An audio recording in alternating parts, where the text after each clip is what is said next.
This is food. This is beans.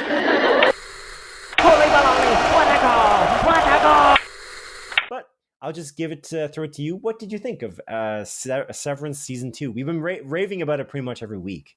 Yes. Like week to week, but we've just been talking about it in broad strokes. So yeah, I loved it. I thought this was a remarkable season of television. Picks right up where the first season ends. And I had the luxury of watching Severance season 1 like a month before season 2 came. I never watched it upon original release. I watched, I think, the first 2 or 3 episodes, and for whatever reason, I just didn't keep up with it. And then I went back to it with my fiance, watched the first season, and then again, got super excited for season 2, watched season 2 week to week. And yeah, this show is remarkable, man. I think from the acting to the production value to the cinematography, to the directing, to the writing, everything about it is genuinely remarkable. And I think what stands out the most is how, I think I talked about this a few episodes back, but how a lot of shows, Lost is, I think, a prime example of this, where you start watching it and you just get mystery after mystery after mystery thrown at you with nothing getting solved as the show is kind of unfolding. With Severance, it continues to throw more and more mysteries at you, but they're not worried about, or they're not shying away from giving you answers to those mysteries that were given to you maybe 3-4 episodes ago or from the season prior, while continuing to kind of roll and give you like this cycle, like this, I don't want to say mystery box, because I think J.J. Abrams always uses the mystery box. Make a mystery, you don't even know what the fuck's in there. And you can go from there. But this feels like it's kind of planned in a weird way, because everything that I wanted answers to, there's still a bunch of questions to be answered at the end of the season, but a lot that was given to us or shown to us in the first season or in the first half of this season were answered and provided extra context to it. And I loved it, man. That's kind of my high level thoughts on it. What do you think about the season as a whole? Is there anything that you disliked about it? What do you love about it? I will say, like, it's interesting on like a viewership perspective. This is Apple TV Plus's #1 show ever, which is interesting. Like, so far, even beating out Ted Lasso, from my understanding. I read something like, I'm reading here, Severance logged an impressive 5. This is from Deadline, like the publication Deadline. Severance logged impressive 589 million minutes viewed in the US over all existing episodes, which is crazy. That was as of February 20. As of February 19th though. So there was still a ways to go. But it's just crazy. Like, it's cool that that's happening, because it's their most expensive show ever. Severance was just renewed as well for season 3, which is huge as well, which is cool. Here's what I'll say about season 2. I don't think it was as tight as season 1. The budget was higher, the production values were higher, the cinematography, they took bigger risks. Like specifically, like, the director of photography, her name is Jessica Lee Gagne, who actually she directed an episode. Yeah, it was episode 7. Chikai Bardo, I believe, is the name of the episode. I might be pronouncing that wrong. It makes sense that she directed that one too, because it's the cinematography takes a twist, takes a bit of a turn in the way that it's shot. It's really cool, and so she did a great job there. I think the cinematography makes bolder choices. I can see where some of their budget went this season, because they shot in some interesting places too. Surprisingly, they did some great stuff. The cinematography, even from the first season, or even the way it's shot, and the winter setting of Severance is really excellent. I just love that. There's something about there's almost it's a cozy feeling that I can't explain. I don't know what it is. It's really cool. It's like they're always cozy in like this. You don't think so? It's like that idea of like winter has this cozy feel for me in general. Living in Canada, I just get that feeling. I don't like the cold typically, but the snow always covering the various areas. There's this idea of like these plowed parking lots as well. That shot is always like really interesting to me with the drone shot of the parking lot of Lumen as an example, like the big corporation in the show. For those who don't know, I mean, how do you not know by this point? I feel like just because Severance is so renowned at this point, but it's definitely worth mentioning. Severance is about people who go to an office space and their mind is basically severed with the little chip that goes inside, where you live your life and your life memories and your work memories are separated, and you cannot remember from either side. And the coolest thing about the show, I feel like, and you kind of alluded to it a little bit, is they ask a lot of questions and they try to answer them of the actual. But you mentioned they're asking questions and answering them like Lost maybe didn't, and that they stretched it out for Lost. Mm-hmm. My thing is that they ask a lot of what if scenarios about what if that could happen. What if you could not remember your work so you could truly kind of get home and relax because you're not thinking about work. There's no way you're going to get a phone call from work theoretically because you actually that's not necessarily true actually with the show actually in some way, because you have to show up to work. But regardless of that, that aspect is interesting because they ask like, what if this could happen? What if you were truly separated? Would you potentially love somebody at work? Could you what would happen if you don't show up to work? What if there's so many elements there that are really interesting? What if do you wonder about the outside world? What could happen if you just you wouldn't even know on the outside? Would you wonder what was on the inside? And what would be the stigma of people who thought of you doing this procedure in the first place? That there's so many questions. What is the ethics behind all of this? Like the ethics, for sure. That's a good question. Why would a company really want to do it? What is the ulterior motive? Like, are they doing it because they're trying to do it for a good reason? It seems like most companies typically in the world, corporations, don't necessarily do things that are outside of just doing it for the bottom line. So is that something that they would be doing ethically and treating their employees with respect? That's kind of the question. What happens on the inside and what happens on the outside for the innies and the outies, as an example. So I feel like they did a great job with that. And honestly, they also philosophically asked the question of who are we as human beings in a way? On a philosophical standpoint, aren't we just our memories?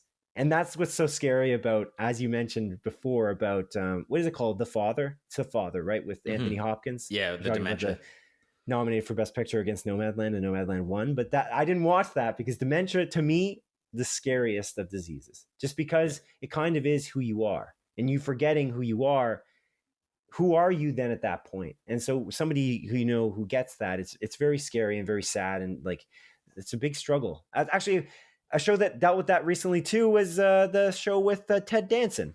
What's that show called? Inside Man. Man on the Inside. Man on the Inside. Yeah, right. Which I really liked, but it is quite sad because it's dealing with that specific subject matter, which is interesting.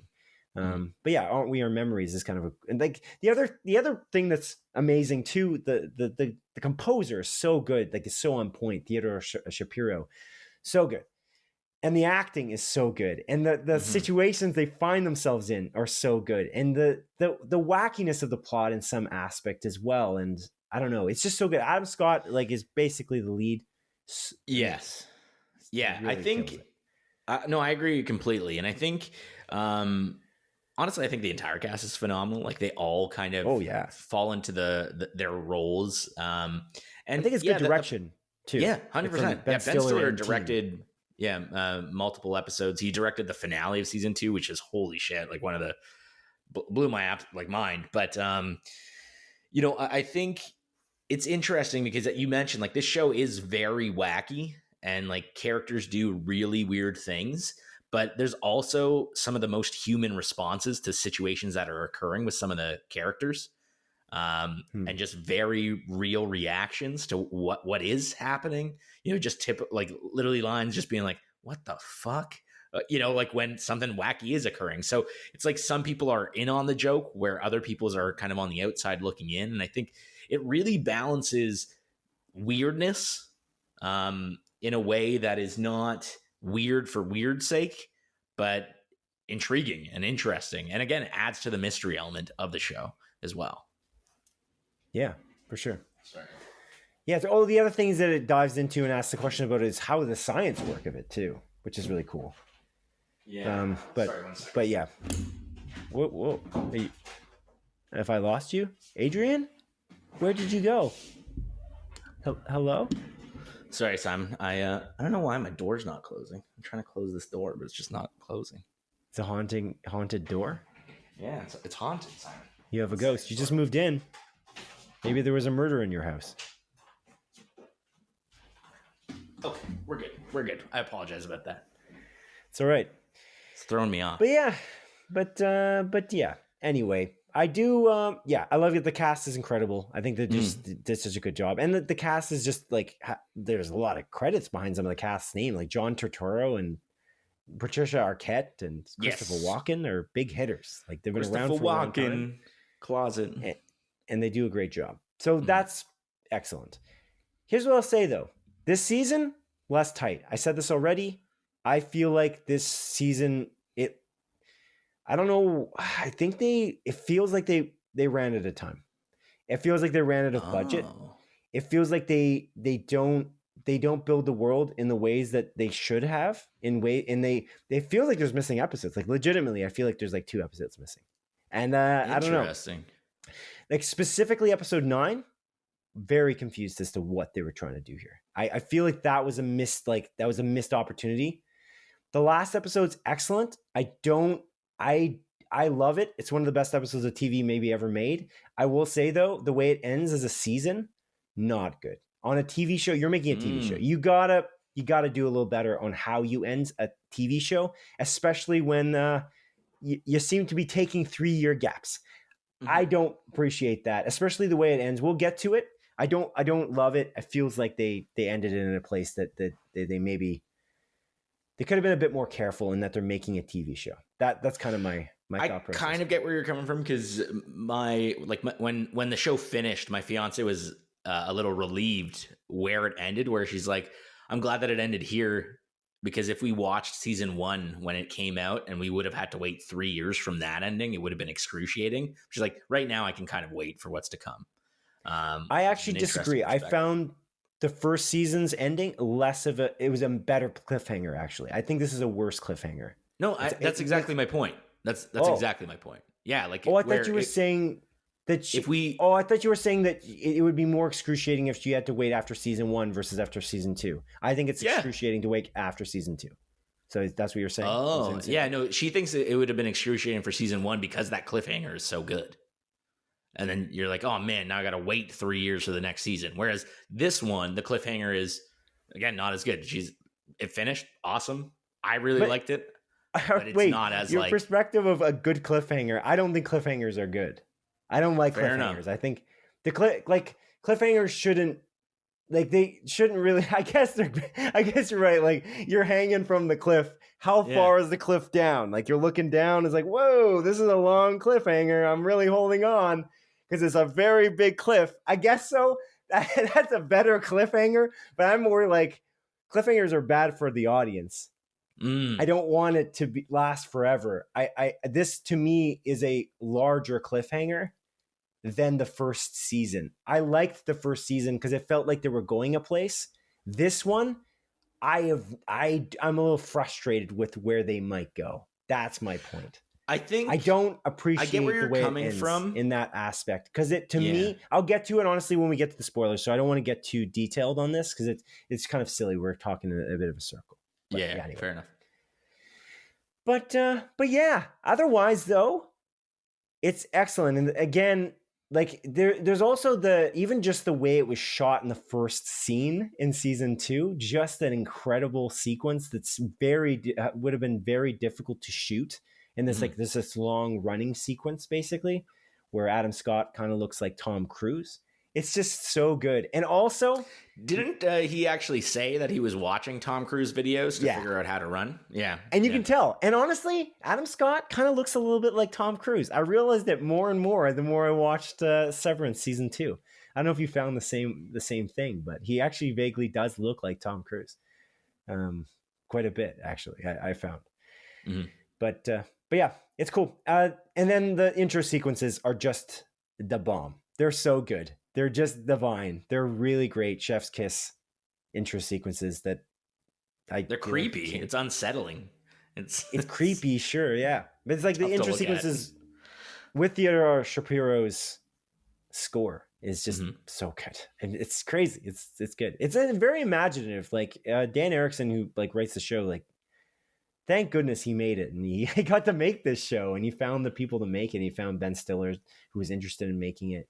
It's pretty sweet, and yeah, it's well deserved viewership. So I'm hoping they can maybe cut down the budget so it's more sustainable, and then they can continue to do this for as long as they want to, so that we can actually get a conclusion. But yeah, that's it. But is there anything else you wanted to mention on the non-spoiler side of this little review we have here? I think, yeah, again, I don't want to dive too into it. But yeah, I think, all the actors were standout. We didn't mention Britt Lauer really, or Zach Cherry, as Helly and Dylan respectively. I think they add so much. I haven't seen Britt Lauer in anything, and Zach Cherry, I feel like maybe I passed him in random shows or movies, but also in You. Is he also in You? Me? He's in You. He's also in Spider-Man, right? He's a Spider-Man. Spider-Man. Yeah. Hey, Spider-Man, do a flip. Yeah, that's that guy. And he's also in Shang-Chi as well. He's on the... Yeah, I assume he's the same guy in that. But he's in You. He's in the first season quite a bit. He works in the bookstore. Yeah. So, I kind of passed him. But yeah, it's cool like to be introduced to some of these actors. And, there's the introduction of Miss Wong. That character played by Sarah Bach, who I think she was 16 when the show came out. She looks way younger. When the show was being recorded, and she is a standout character as well, and actor. She, again, she's an adult now, but she was 16 when this was being filmed, and she played off all the very great actors. Didn't take me out of it. I think. Yeah, I think this was awesome. A phenomenal season of television. I tend to agree with you that it's not as tight as the first season, but I think it adds a lot more plot threads, and we're following a little bit more on not only kind of the inside workings of it all, but on the outside workings of this whole Severance program, Severed Floor and everything like that. So yeah, I can kind of see where you're coming from there, but I personally I watch them so close to one another, but I guess gun to my head, maybe this is, a recency bias, but I think I like the second season more than the first, and I loved the first season. So maybe I can change your mind. There's some moments in it that have even you mentioned Sarah Bach. It's interesting. It's just it's Sarah Bach is a kind of maybe an example of this, but there's certain things that happen in the show that I'm like, why are they happening? And you mentioned that they answer questions, but I don't know that they are answering questions as much as and as reliably as the first season. And I'll say reliably as the answer. Fair because the way they're answering them is not as satisfying, and it reminds me of Lost actually. And some of the answers that we get, you remember Lost? There was that weird epilogue to Lost that they kind of answered some questions that they'd never answered before. Some of the answers we're getting lately they kind of remind me of that. There's polar bears in Lost, and they're just they're polar bears. This is why they're here, and then explained it in a weird way in the epilogue. I'm like, what is this? What are you talking about? I don't remember that honestly at all. I thought I had to watch. It was on the special features thing on the Lost disc. There were some things that they never quite solved in Lost. Polar bear is a bad example. Whatever the answers were, they gave them so many answers for why certain things were the way they were. Because fans were kind of upset at the end because they didn't tie up loose ends. And I'm finding that the loose ends are tying up and not tying up. I'm curious if they're just going to ditch threads because they're starting to get a little bit lazy with it. It felt like the first season was a very tightly knit scarf, very tightly. And this one's the scarf's a little bit it's dangling a little bit. You're looking at the colors on the scarf. There's stripes on it. It's beautiful, right? And then you kind of ignore the fact that it's kind of tattered in some spots. And so that's what I'm getting here. And I just hope that it looks to me like they redid this season. And that's where the budget went. Because how the heck do you spend that much money? That's a crazy thing. It's crazy. The show looks awesome. It looks beautiful. There's a lot of cool things that happen. That's not that much money. It's just not. So there's some problem there that happened. And I think there was a rumor that they had rewrote it. That must be why it took 3 years. But they couldn't have been a smooth sailing situation. I think they might have had some problems. But that's, yeah. But yeah, anyway, largely as a whole, though, a great success, incredible success. I'm just trying to temper I know there's a lot of hype online. Everyone loves this, and I think it could have been better. And you're a hater. Hoping, yeah, exactly. Because there's no nuanced response. There's only I hate it or I love it so much.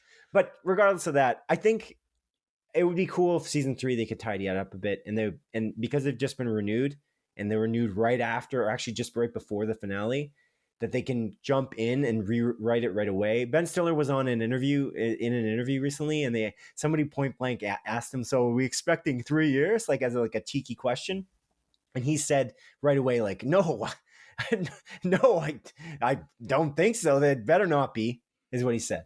So like that's a kind of a good answer, but I'm kind of like, dude, you should just say it's a year and a half to 2 years as your plan here, so we can move on. It would be awesome if it was a year, like a network show, but. I guess we'll see, won't we? Mm-hmm.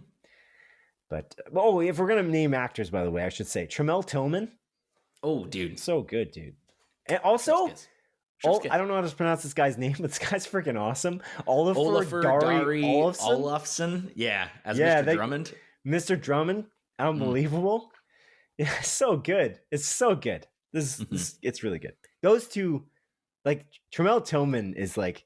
There's something I like the side plots with the characters that know more. I've always thought that was cool. Like the players on the inside and trying to see what their reactions are and see them dealing with their own situations, like Patricia Arquette in the first season and in this season. Patricia Arquette's character in Mrs. Cobell, and it's neat to see like what she deals with too. That's a different type of. She's on the inside, and we're getting the snippets somehow. They're filming snippets so specifically that we don't get the answers all at once. And I think that's really genius writing. There was I think it's episode 8 that does that in a major way, and episode 7, as you mentioned too, does that in a major way. There's a lot of episodes in this that kind of do not what I'm saying, where it gives you the answers, but it kind of takes a turn where it gives you an inside scoop of various things. Yeah, episode 8, Sweet Vitriol, is I think the one you're pointing at. But I will. Don't get too specific, but I won't get specific, but I will say that I think is the weakest episode of the entire series, but by far, in my personal interesting. I strongly disagree. Yeah. I'm curious what your thought is, but yeah, like once that episode finished, like both me and my fiance are like, I don't really like that one that much. Okay, it's like, interesting. All right, I like where it ends, but yeah. In that case, the anticipation is quite high here. So let's jump into I'm literally plugging my phone in so it doesn't die because my phone is my webcam. Okay. All right. There we go. But yeah, let's do it. Let's do the spoilers, shall we? Sure thing, man. Are you ready for spoilers? Okay. I think so. Spoilers time. It is time for spoilers. A spoiler review of Severance Season 2, which obviously includes Severance Season 1. So if you haven't watched Severance Season 1, you should probably also not watch this. But if you haven't watched Severance Season 2, what are you doing? Go watch it. And then we're going to spoil the heck out of it here. Sure. Before you can come back to it. But yeah, the spoiler warning has passed. It is time now, Adrian. What did you think of Season 2 on a spoiler perspective? Yeah, I mean, everything that I said still stands, but I think there's some really awesome. I mean, you touched on it, so I want to talk about Mr. Milchek for a minute, who is, in my opinion, arguably the best character in the show. And this season does a really good job adding extra insight in, again, like the men on the inside, people that are in it, that know a little bit more, that where things are happening, but them also kind of struggling with what is happening. And you're seeing it kind of not necessarily with their what they're saying, but their facial expressions and how they are reacting to certain situations. So my favorite scene, I think, in this entire season, there's a character named Natalie who is played by Sydney Cole Alexander, and she's like the woman that is essentially the person in between everyone that works at Lumen and the board. The board being faceless. You don't hear these people. You don't see these people. Nothing like that. Are they faceless? That's the question. I don't know. We haven't seen them, I don't think. Haven't we? You think we have? This is my criticism of the show, but yeah. Oh, yeah, fair enough. I think so.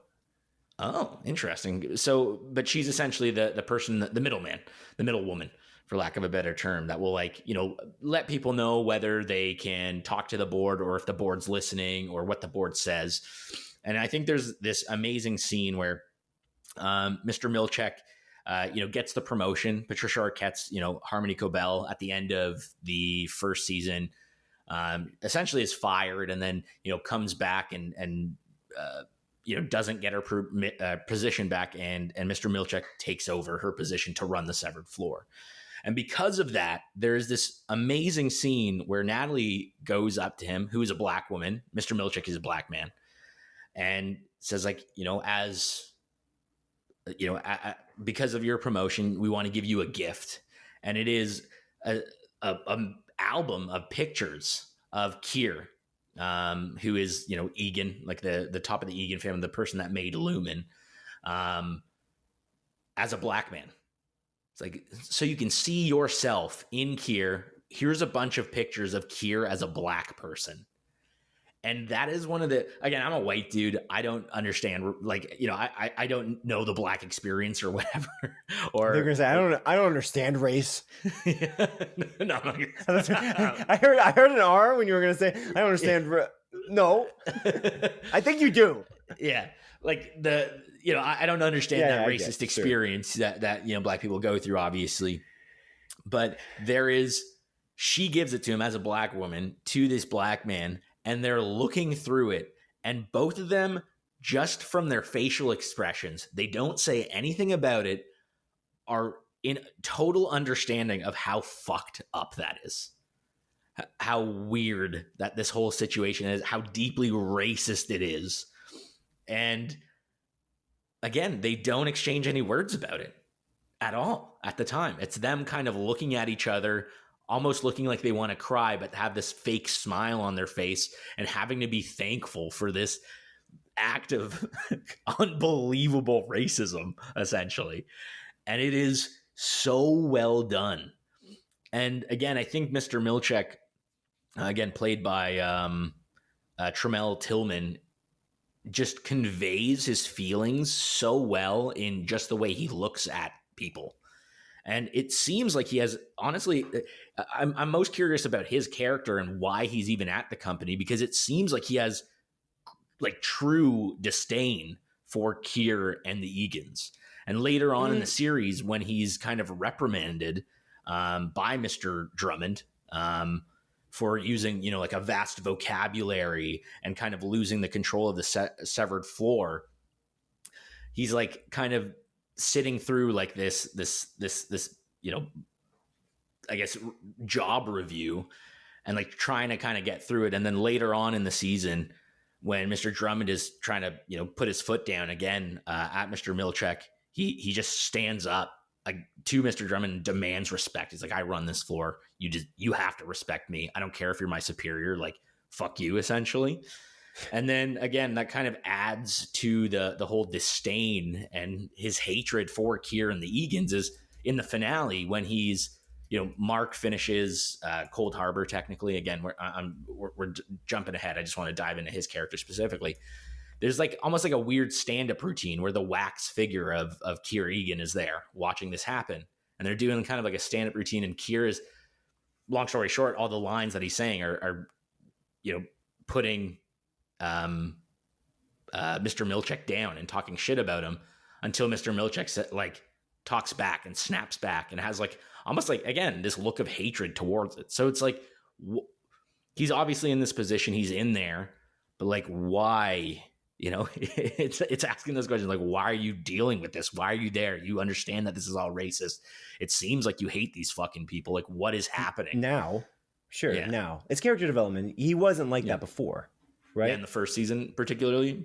Well, until that happened with the pictures, then he suddenly had a reality check. That scene is so monumental with him and Natalie because they're looking at each other and he's realizing that it's a problem, and then he confronts her about it later because he's now having these conflicted feelings about this cult.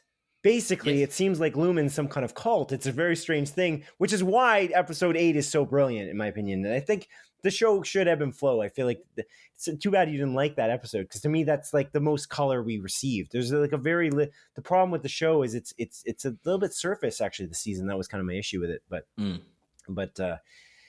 yeah, no, that's that. Yeah, no, I feel like it's true. He kind of is turning on them in a weird way, but he's also has to take care of the severed floor at the same time. But I feel like it's at that moment in the office, that he starts to have conflicting thoughts about it, because he's an ethical person in some way. I guess he believes himself to be an ethical person. I mean, how could you work there? but I think that's the thing. But anyway, yeah. But even when he confronts Natalie, he's not necessarily saying like, hey, this is fucked up. He literally says like, I want you to understand that I am so grateful for this gift that I received. And he kind of like, he asks about it though. Yeah. He asks her about it to see what she thinks about it, because he's like, well, we're in a similar position. What did you think about it? Right. That's what he asks. And he's asking her because he thinks she can relate, because it's very strange. We both work here. How could I have not seen this before? That's kind of the impression I got. He's now, he's like, what the hell? And he's having problems. And not only that, but he's getting reviewed by Drummond, and he's claiming that he's using too like large, the words he's using are too large. I don't know. Yeah. It's unbelievable. Drummond's like, is like this big, like massive Brute. Asshole. Essentially, he's this dick. Yeah. But I just like that line where he says like devour feculence is one of the greatest lines in like TV history. I don't know. Like what? And then he looks at him weird, and he's like, shit. It means eat shit. Yeah. I don't know. It's great. The thing is, it's like, it's so hypocritical too, because it's like, what you can't. That's part of the racism, possibly, because they always use huge words. That's the problem. They have a Bible that uses ridiculous vocabulary. So the fact that he's being told that he can't talk like that, I think he's the moment he's starting to realize that they're even more like discriminatory than he ever thought. Because what are you talking about? He's speaking to Flowery. You speak like that. Even in the last like episode of the season, Drummond is talking to the goat lady. Yeah, Gwendolyn Christie, who's awesome in Christie's this. Character, and he's using big words there too. Yeah, he's like he's using the word wiles to describe the goat. It's like, all right, buddy. Okay, cool. But yeah. So I don't know. I really love the arc Mr. Milchick goes on in this, and sure, I agree. Yeah, and yeah, like I think he is, in my personal opinion, like my favorite character of the show, and arguably like the best character. But yeah, and also just the choreography with the dance at the end. This show, it's been talked about online, is very reminiscent of, I think, two video games specifically.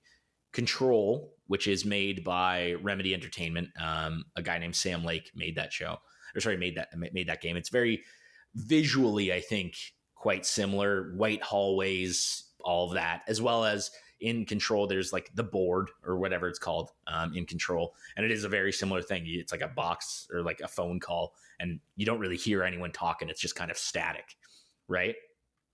So I think that's very similar. And then a lot of people were making kind of connections to the Stanley Parable.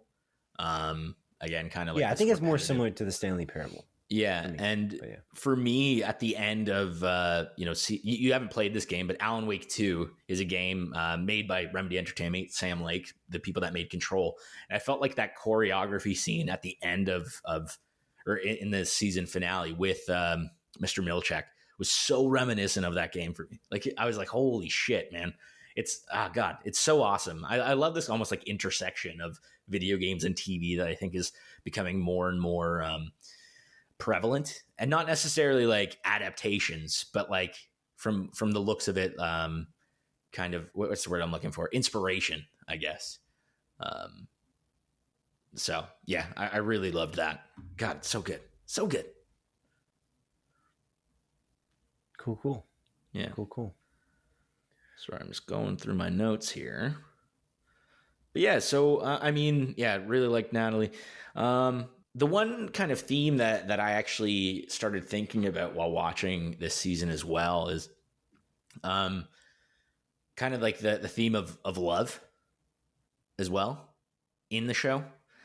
Yeah. How people, I mean, the reason why Mark is, started working at Lumen is because he thinks that he lost his wife, Gemma, dies in a car accident. And he, instead of living, all 24 hours a day in, as his Audi, he wanted to work at Lumen so he could forget about his wife for 8 hours a day because he's like kind of dealing with it. And the thing that I found very interesting is how love essentially can transcend severance, if that makes sense. But the thing with Mark and Gemma is, or Miss Casey, who again is eventually revealed to be Gemma, like his wife, is almost like the one thing that goes against that theory, because you have people like Heliar and Mark, obviously falling in love. But on the outside, when Helena, sees Mark, she's very attracted to him. It's like she wants Mark to be it. And it's like, again, you can maybe consider it's because she's crazy and she saw that her innie is falling She for had him. sex with him, but yeah. Literally.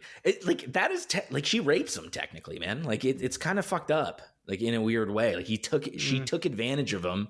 Yes, he wanted to have sex with Heliar, but I mean, the show dives into the but philosophy around it, the ethics behind it, but that's not who she was, because it keeps on diving into your innie and outie are two separate people. That's kind of like the common theme of this show. So that was very interesting. But it's also, weird though, they spent a full day together and then he had sex with her though. Yeah. And he initiated it. Fair enough. So it's again the question of like, are your memories you? And that's the big question. It's like, yes. It's like it's a tricky situation, but it's like the whole day out in that. That's an amazing episode where they're Woe's Hollow, episode 4.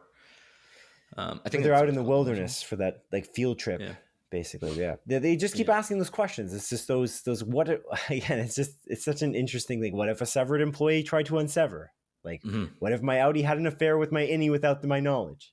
What if they, you know what I mean? What if the innies went on a field trip? Like, I don't know. What if my Audi knew that my innie had an affair with another innie? Well, that's the thing, right? And that's kind of where it dives into my next point. Irving and Bert, right? There's one of my favorite like plot threads in the first season is like this relationship between Irving, who's played by John Turturro, and Bert, who's played by Christopher Walken, and them essentially having this like romantic relationship that builds in the first season. It's very cute. It's wholesome, honestly. And then on the outside, Bert or Irving's Audi eventually meets Bert. Bert meets him, and then they have this instant connection. They fell in love as innies, and now their Audis are compatible and kind of falling in love as the season progresses, which I found very interesting.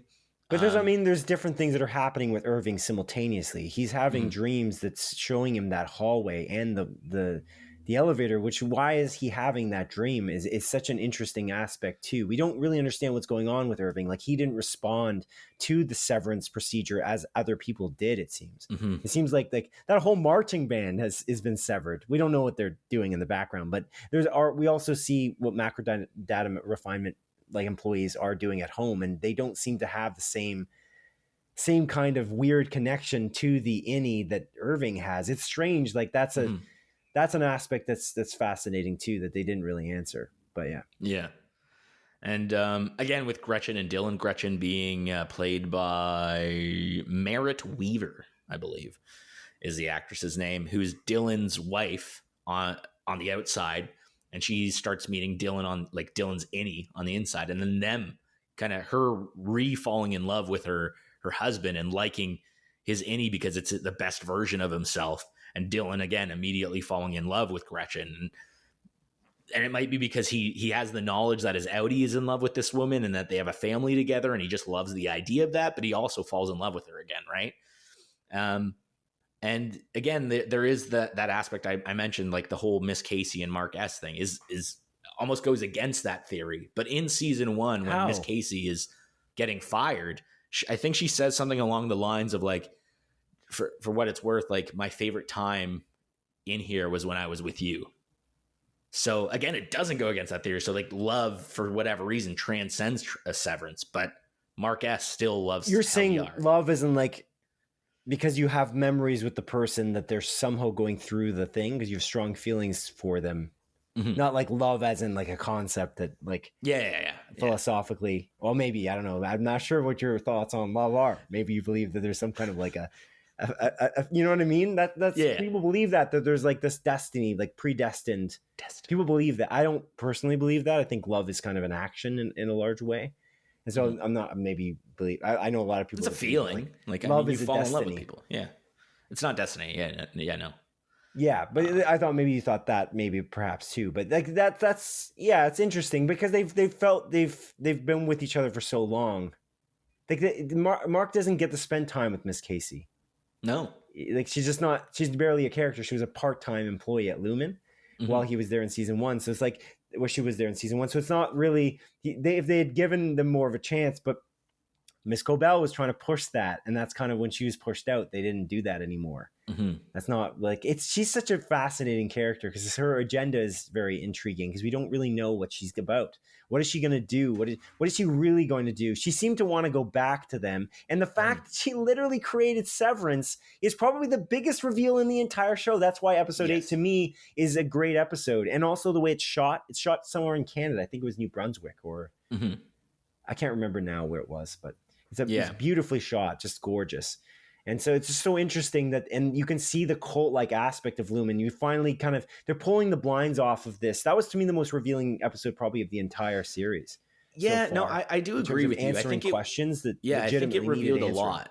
Yeah, and again, showing that Miss Cobell, again, created the Severance program and that Lumen essentially was using child labor and drugging these kids to make them work harder and ruining like a small town entirely is very interesting. I just felt that episode, although it had a lot of reveals, I think it ended in a good place, was ultimately my least favorite out of the 19 episodes that I've watched. And I felt like it was, I don't want to say boring because that's not really but it felt off. I don't know. I didn't love that episode. And my fiance kind of felt the same way. But yeah, I 100%, man. They revealed a bunch of shit in that episode where I was like, oh fuck, that's crazy. And again, I really beautifully shot and beautifully acted too. So that's the part. Like I think Patricia Arquette just everything. She's kind of a scene stealer in a lot of ways. She's funny when you listen to her in an interview. Same with Tramiel Toman. I haven't heard watched that many interviews with them, but when they talk, they don't seem like they act at all like the character, like at all. Like even the tone of voice and the way their dialect operates. It's like another thing that we talk about in episode 106, Mickey 17. Actually, where I know we're going to talk about that.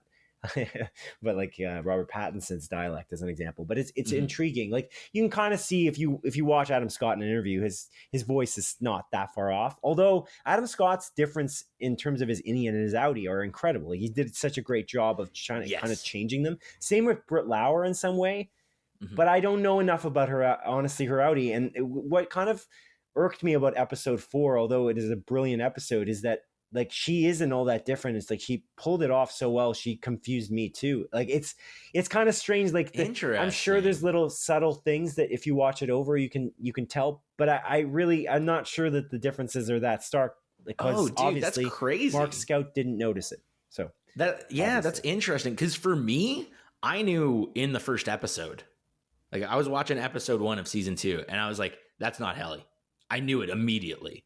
And but Mark didn't know. So, I mean... Yeah, I'm aware Mark didn't know. And again, I think because she's trying her best to act as much like Helly.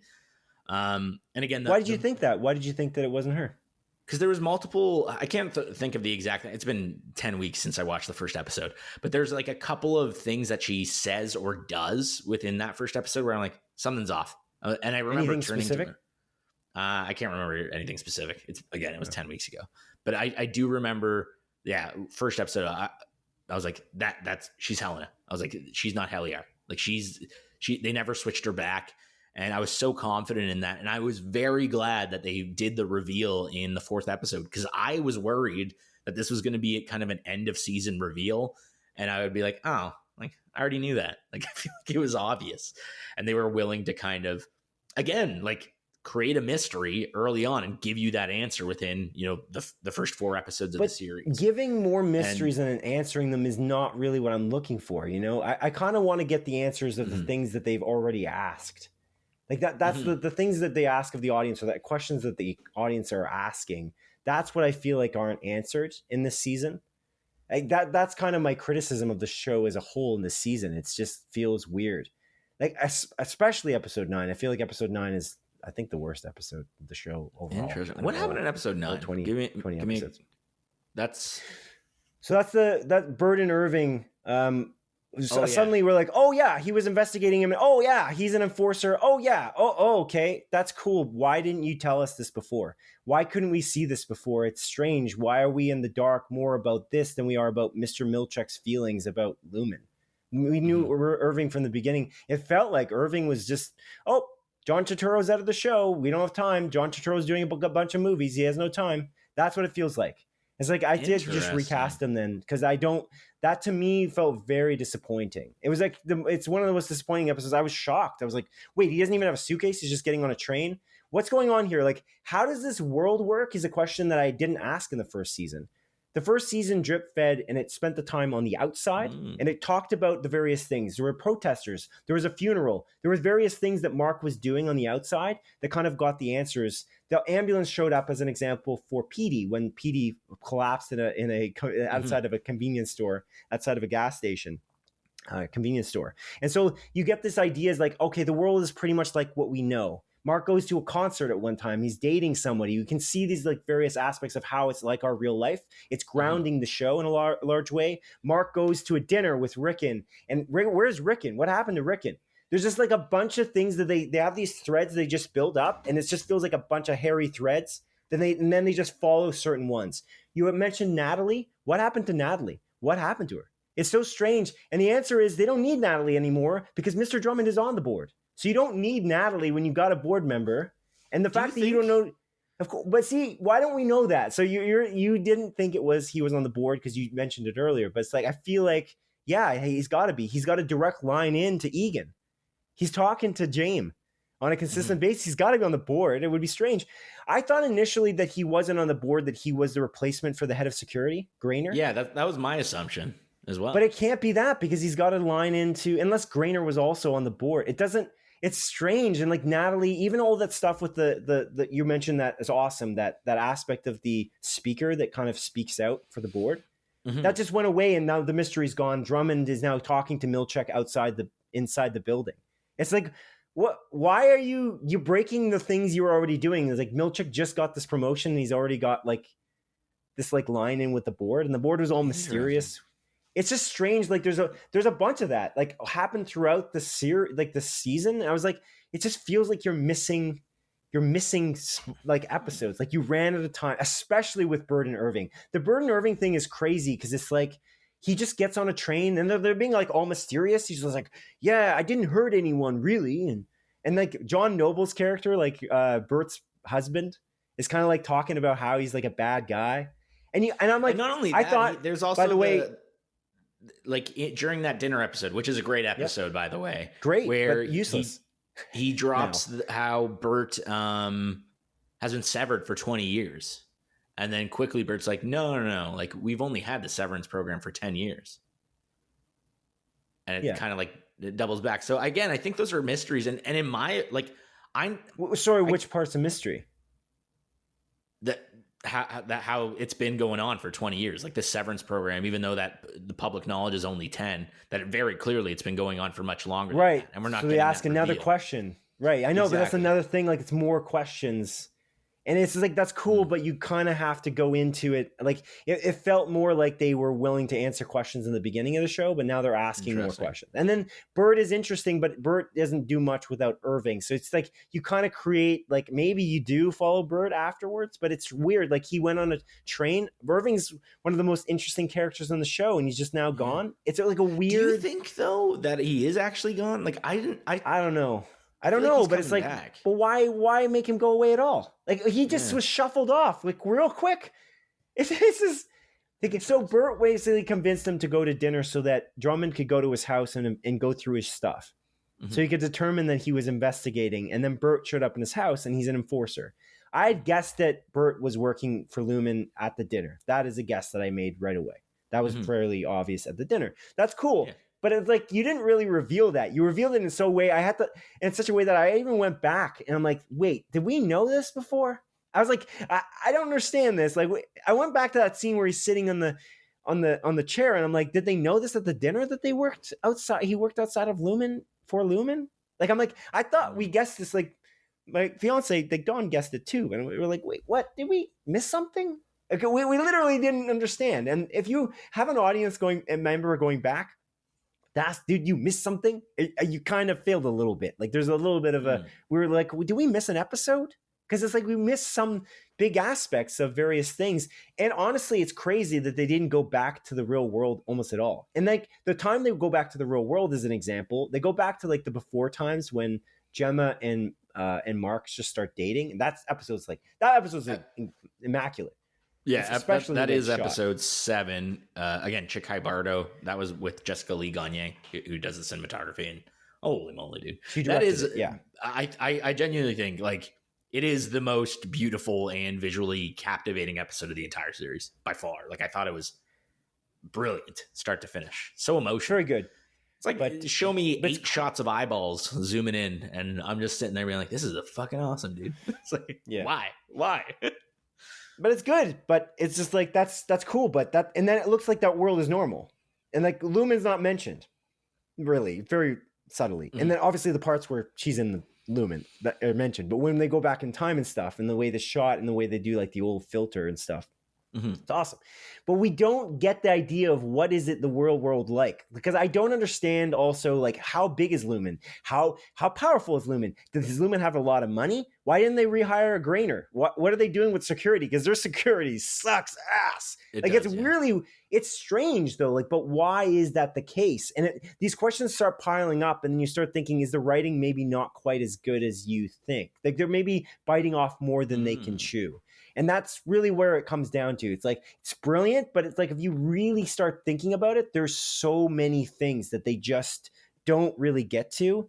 And like Rickon was working with Natalie apparently, and then it never happened. He was writing a Bible that never seemed to materialize. Yeah. And it's like, it's just strange. And it's like, because you ran out of time. That's what happened. If you had the time to go back to those scenes, you might have done it, but you kind of just didn't have time to do it. So you kind of pull at threads and then you leave them. It reminds me of like Marvel end credit scenes. Like how many of these are they just going to leave dangling and never answer again? Because they realize, you know what, we can do something else.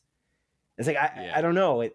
Like the idea of the controversy on the outside about Severance is actually quite interesting. And it's interesting that Devin, like Scout's, the Scout's sister, Devin Scout. Yes.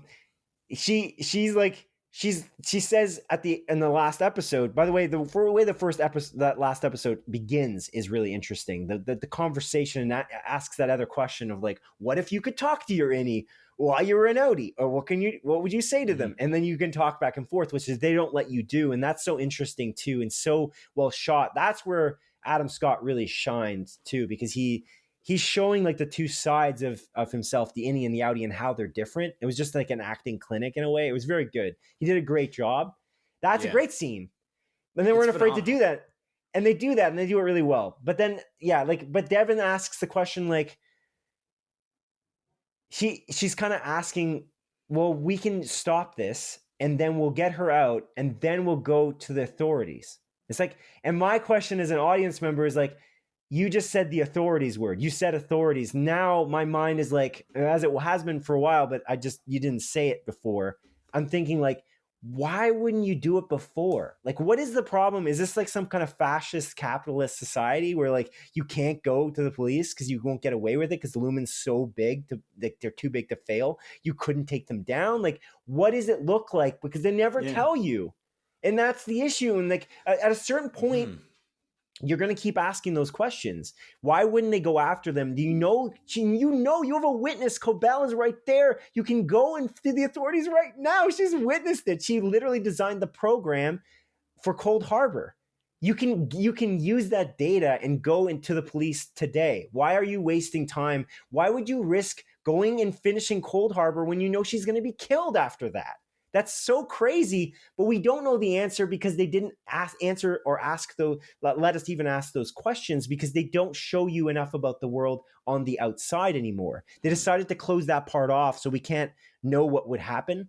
And I think that that's a bit cheap and a bit like you're kind of cheating the way you're writing it. You could, if you wrote it better, you could maybe, like, it's hard to write that. That's the problem, is that you've asked now so many questions and invited so many questions that it's difficult. But yeah, that's the trick. Like, it's a brilliant TV show. It's one of the best TV shows running currently on the air, but they gotta get it tighter than this. I almost think they got rid of Irving because it's like you don't have the capacity to deal with it. Like you've bit off so much, and you can't run it for 10 episodes and solve the questions you've invited by the audience. So you kind of have to. It's interesting. It's intriguing. Even Zach Cherry's character, like, I thought he was kicked to the curb. I thought he was leaving. I thought he got into the elevator and he's going to be done. I'm like, I think he's done because they don't have the capacity to keep him around because there's too much going on. Like Lumen. So the ending of this season, the finale is, again, one of the greatest episodes of TV in a while. Like, I think it's excellent. It's so good. Man. The way it starts, and then the marching band specifically, and then they lock him in the thing, and then the friggin' fight in the hallway is unbelievable. Yes. Drummond is so interesting, but again, it begs the question, why would he try to kill him? We don't understand anything. You know what I mean? Like, if you watch Lost, right? You get the idea when there's a mystery. Like, you kind of understand why a character would do a certain thing somehow, like a little bit. Like, you understand it a little bit, and you kind of like expect to get an answer. If they killed Mark, it would have been literally a lawsuit or not, because they don't seem to care about somebody going missing or being kidnapped. So you kind of have to answer something about the real world to make it make sense. When he's choking him out, I'm like, okay, this is an awesome fight scene. This is a really cool scene. But if you take it a look, if you go to the bird's eye view or like take a bigger picture look, you start to realize, wait, he's on the board. He works with James directly. He's killing Mark, the guy who first of all, they relied on the whole time. They can kill his wife. They faked her death, and the police literally came to his door. That was actually the only moment in the show actually that made sense on a grounding perspective, because the police come to his door to announce that his wife is dead in a car accident. I guess they're on the payroll, or we don't know. And it's like they don't have the budget. Like, they didn't want to hire any actor as the head of security again. So they just like forgot about Grainer, and Grainer was dead, and that was it. And they just wander around. The way I looked at it is that Drummond was Grainer's replacement. And I never But he's working with James. Of him. Yeah, I guess I get where you're coming from, like, directly. But yeah, I don't know. I never took it that he was on the board. Maybe I'm wrong. Again, but why would James would just go to the board? He wouldn't go to one guy who's the head of security. Like, he's the head of the company. Mm-hmm. It's like, that's the thing, is like, do they have the answer for that? Because it looks like maybe they don't know the answer. Mm-hmm. So like, I'm actually almost more talking about like the long-term aspect of the show is the season 3 could be shit. Season 2 is excellent, but like, you have now opened cans of worms that you maybe you're not capable of answering. And like, especially if you're going to accelerate the process to write the next season, I'm curious, like, are you going to be able to hold up, like, or are you just going to make a bunch of things that are plot convenience because you need to now? I don't know. It's weird. Like, Natalie was this go-between. It's why do you need Drummond to go talk to Milchek, other than Drummond being a very interesting character to watch? He's so interesting, but you kind of have to follow the chain of command. You can't just break it randomly. I don't know. I'm so curious. Like, it's the most curious thing I've ever seen. Because as I got to the end of the show, the worst thing about the last episode is that they go and of course, like, Deacon Lackman, who's really great, by the way. Like, Deacon Lackman's character, Gemma, Mark's wife, she goes and she gets out. She gets out of the door on the hallway. And he lets her out. So but before we get to that point, I almost want to take a step back about Gemma as a character, because the reveal of where Gemma is in episode 7, essentially being held captive under Lumen, Right. not really understanding why or even how, because Mark says that he saw her dead body. Yeah. Even with the reveal at the end of the season, essentially them talking about that MDR has been creating, like every file that they've been creating is another innie for Gemma, if I'm understanding this correctly. So this is 25, right? 25 innies. Did I miss? Did they explain as to why that is, or why they were doing that? Because there's this brief. Because the Cold Harbor is her going in and taking apart the crib. Yeah, there's a reveal. Mark and Gemma, they were going to have a kid. She has a miscarriage. Yeah. Mark already built the crib, and then she goes in and breaks it, or he breaks it apart. Yeah, he does. Well, she hears him. Downstairs breaking it apart, devastating. Yeah, yeah, and it's like, are they trying to figure out, like, to see if innies will ignore pain even when shown things that are directly connected to their outies' trauma? Because they're watching it, and then because the one guy who I forget that character's name. I wrote down a bunch of the characters, but I didn't write that guy. He has like the weird like thing on his forehead. Do we know his name? Maybe we don't know his name, actually. I don't think so. I'm not sure we do. Yeah. Does she call him something? Good question. I can take a look. Yeah. Keep going. And, he's kind of watching it play out, and he's like kind of almost excited. He's like, oh, she's not reacting. Yeah, this is interesting. Yeah, go on. And it's like, thinking about this. So, like, was MDR created specifically? So, when did MDR get made? Was it created specifically when they took over Gemma? And what are they actually testing? Because from the looks of it, it already, like, them asking the question of like, oh, will the innies ignore pain, related to trauma that is connected to their outies? But like the whole premise of the show is Mark going, like, working at Lumen to forget about the trauma, but then he's seeing Miss Casey consistently. So it asks those questions like, what was the point of that? Like, what is it? I don't know. Maybe I'm too stupid. Did they answer that? Because Harmony Cobell is essentially, she started this program. And then again, it also adds to the question is MDR, again, assuming MDR was created to make these innies for Gemma, did Harmony Cobell like go out and find Mark specifically and bring him in so that he was still directly connected to Gemma? Like what is Cobell's motive? These are great questions. I love how critically you're thinking about this. This is awesome. Yeah. Like, so the one question, so actually there is a name for that guy. His name is Dr. Maurer, but the thing about Dr. Maurer is interesting. So you that question you just asked is great. So you said, did Harmony Cobell go out and look for them? And the answer is maybe not Harmony Cobell, but they were definitely being surveilled long before, because Dr. Maurer is at the baby doctor. He's the baby doctor in that scene when they go to the doctor's office. We slowed it down and it's him. He walks by. He's in the background as they're walking in. So that's one of the craziest things. The miscarriage is likely not a mistake. Like, it's not a mistake. Like, it's not an error that happened. That, like, her body just rejected the baby. It seems like she was given drugs to make it so she couldn't have a baby. Based on that aspect, there's a scene again with him walking by. If that's a different actor, I mean, they picked a really, really lookalike guy to that Robbie Benson dude. I think his name is Robbie Benson. Oh.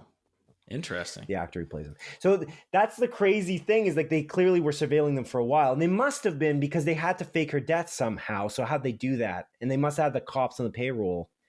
But this is the thing, is like they've asked us to ask so many questions. Like, they've invited us to ask so many questions. It's like, this is more than I remember even having in Lost. Like, it's so much. Like, you gotta be careful. This is too much. Like, initially we were talking about how happy we were that they were answering questions in such a clip. And now I feel like going in, like at the midway point of the season, I was like, whoa, put the brakes on. Like, there's just too much going on here. You need to, like, they don't even have a time to take a breather. And then the crazy thing is, like, they had Mark trying to reintegrate. I'm like, okay, whoa. Are you sure you want to reintegrate him now? Because you have all of these questions you haven't answered about the outside. And if he's out of commission because he's in a bad way, Petey was not in good shape. Like, do you really want to make him like this? Because then he can't really go visit his sister. He can't do various things because he's going to be disabled. He's going to be in bad shape. Like, so I was like, that's a strange choice. I was like, wow, this is a big swing you're going to take. You're going to try to reintegrate him like now? I was like, this is so early. I expected this to be in like season 3 or 4. You know what I mean? I was like, and I was kind of happy about it in a weird way, but I was also thinking like, are you sure? And now I'm even more like, are you sure you were doing the right thing? Because we've missed out on so many other things that we don't really know about because they kind of just, they did that instead. Because a lot of the season also was taken up by flashback episodes in a way. Like there's a lot of like they took up 2 at least that were major episodes that were like completely not to do with the main current history plot. Mm-hmm. They're not present day, like they're past. Or present, but for somebody who we don't know anything about, and it's Harmony Cobell. Mm-hmm. And then the Harmony Cobell answers were like, wow, that was awesome. At least we got some answers. That was awesome. And then we got answers about his wife, but we knew she was obviously held captive because that's revealed in the first episode of season 2. Mm-hmm. So it's like, we don't really get any answers with that necessarily. We got the color, you know, like they filled in the picture. The coloring book was all colored in. So we're like, okay, I get it. We saw the outline. We know what it was like. And then we're like watching and she's basically being tortured. And the weird thing is that we don't really know she's down there. And she's like, she knows who she is. So she's not severed when she goes home to bed, like to the room to bed. She's got like a little suite. And you're like, but she's not like that urgently trying to escape. Like, did she come here by choice? It seems like she chose this.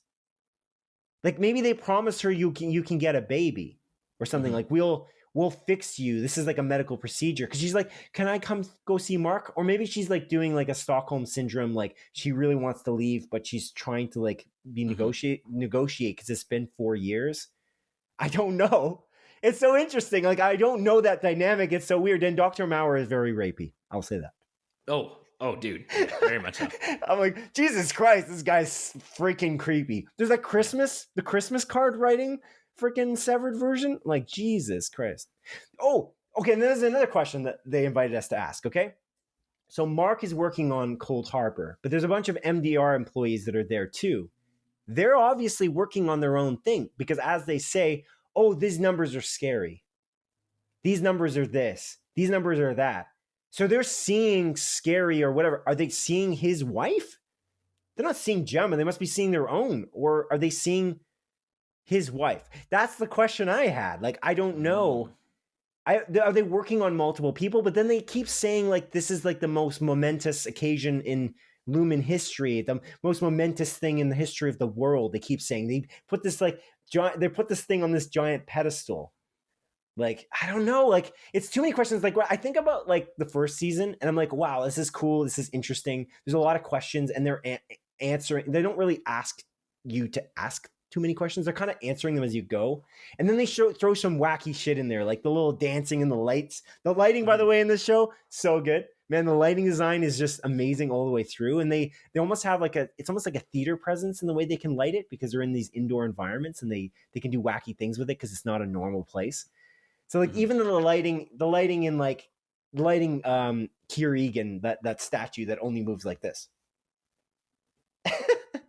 That's so cool. And like how it did that. And then like it opens up the wall panel and there's like fog that comes out. There's like a fog machine.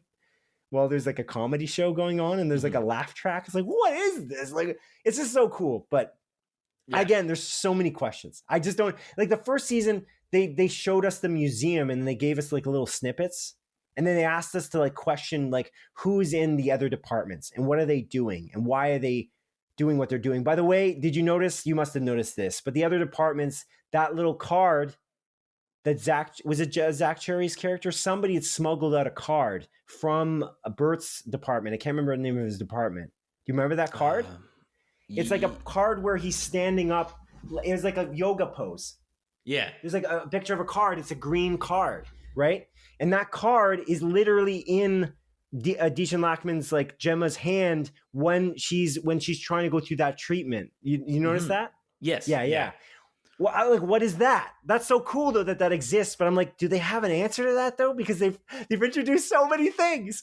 It's like we're just like living in like that's why the end of the season is more frustrating to me than the first one because like they introduced way more questions and didn't answer any questions. Like they answered less questions than they answered. And the first season was like, yeah, it's the first season of a show. There's questions asked, but they kind of reveal it by showing you it in a way, and they're kind of answering the questions of the what if you were severed so often and so frequent and so meticulously that you can't really feel that bad about it, not knowing what Lumen actually does. The work is mysterious and important. So it's like, okay, cool. I don't know. And like we don't know, like they completed Cold Harbor and we don't know what it does. Like they're like waiting there and they're like, yeah, okay. So getting back to what you said, sorry, I've gone on a huge tangent after tangent. I'm gonna roll it back to what you said earlier. You said, do we know what it is that they've solved for her? It's the 25th severance of her consciousness. And she's sitting there in the room and they're like amazed. They're like, wow, Cold Harbor. And she's sitting there and she's unscrewing the baby crib. She's getting it done. Cool. And they're like, she doesn't know. And so it's like, yeah, that's what severance is. And I was like, okay, what, am I missing something? What is so special about this? Does anyone need to be severed 25 times? What I thought it was, because they kept saying that she would die after Cold Harbor, Cobell had said. I was like, okay, she's going to leave the room. I thought she was going to leave the room and collapse. Because she's going to believe, they're going to somehow train her mind to believe that she's dead. I thought Cold Harbor was a representation of the cold night that she was driving and she got into a car accident. She wore the same outfit. Exactly. Yeah, I thought it was going to have something to do with like she's going to have to go there and sit in a car and then relive her death and then actually die. That was my assumption. She just dies. And then they just make her believe she's dead and she's actually not dead. Like they try to it's like mind control. Like, but they didn't do anything special. It's the same shit we were seeing the whole time. And that's what's so weird. And it's like, is that exciting? Like, we really don't see at all what the answer was. And so that's what's disappointing to me. It's like, we're watching this and I'm like, they're not answering this question. In fact, they gave me another question. Like, what the hell is it then? I thought we were going to see what they were doing. We were going to see what the experiments even meant. We didn't find out anything. And then at the end of the thing, they get out and then he abandons her in the hallway. And in my estimation, that may not be true, but for me, she's in the Lumen building. So she didn't even leave. She has always been Gemma the whole time in this building since the beginning. Since we started seeing the show. She's always been in the building. And so now she's in the building again as Gemma, but just on the other side of the door. And Mark is in the severed floor, just like he was at the beginning of the season. So I'm like, we've actually been left off at the exact same moment we started the season. We accomplished nothing. And by the end of it, Mark won't know what happened to Gemma because he didn't let her out of the building. So therefore, Gemma could just be put back into the severed floor again, and you would never know. Because assuming Lumen has a lot of money, they obviously have security, so they got to be able to just put her back there. So I'm like, to me, we're at the exact same spot, except they're just going to be in a weird. They're just running down the hallway. What are they going to live like? Weird like rat people in the walls? Like they're not gonna get away with this. They're just gonna get in trouble again. It's just like the end of the season 1. Like they got in trouble because they did that. They did the what they call that thing? Overtime contingency. Right. Overtime contingency, and that it's like the same thing. They're getting scolded for it, and then they end up in the same position. Yeah. Except we now don't have Irving, so we're just kind of one step back because he's the only one who kind of knew anything. He gave them the directions to the experimental floor. So man, I don't know. It's like it's very conflicting for me. Like I think it's just one of the most beautifully shot, well written when it comes to dialogue, great ideas in TV, probably maybe ever that I've ever seen. It's such a cool idea. And it seems so silly maybe and so frivolous, but their dedication to the idea was so good. But the problem is the stuff around it, like the cult of Lumen, is more confusing than I have ever seen it now. I'm more confused about it than even in the beginning of season 1. Like I thought, oh, it's a corporation that's getting away with shit because corporations get away with shit. But it looks like they train these people from kids and then they become employees of the company. So like you're asking about why Mr. Milchek isn't leaving. It's because he was trained as a child. He probably worked in some freaking mine and he worked his way up to this. Who knows? He's probably in a mine in a different place. Oh, no, not even that. I forgot about this. They asked the question they never answered right in the beginning, the first episode. They introduce all these characters on the severed floor and macrodata refinement, and they say there's like multiple other branches. What are you talking? Is there multiple branches? We didn't see it. Yeah. Right, but maybe it's the same building, but they just ask that question and they never answer it, and they never see them again. It's just like, okay, that's cool, but now I'm more confused than ever. It's like, I'm severed. God damn it. Like, I don't know what's happening. You know what I mean? Like, it's strange. Don't you find you have more questions than you have answers by far? Like, after season 1, I'm like, I understand it. They have his wife. It's like, there's a mystery of why, but it's kind of like, okay, I get it. They're an evil corporation, but now they're like a cult. Yeah. Irving was in love with a guy who was both working. He somehow worked 24 hours a day. He worked as an employee on the severed floor full time and then came home and was an enforcer. Like, what? How does the time work that way? It doesn't even make any sense.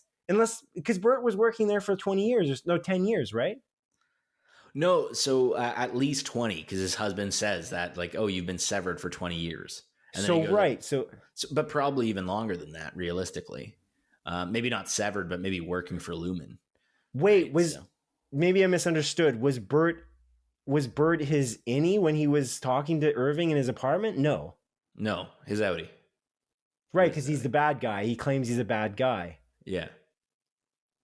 Okay, I don't know. I don't know, man. But yeah, it is interesting, and I guess to we kind of went away from it, but it was also interesting with Devin's character. I don't know if you saw, there's a theory going around online.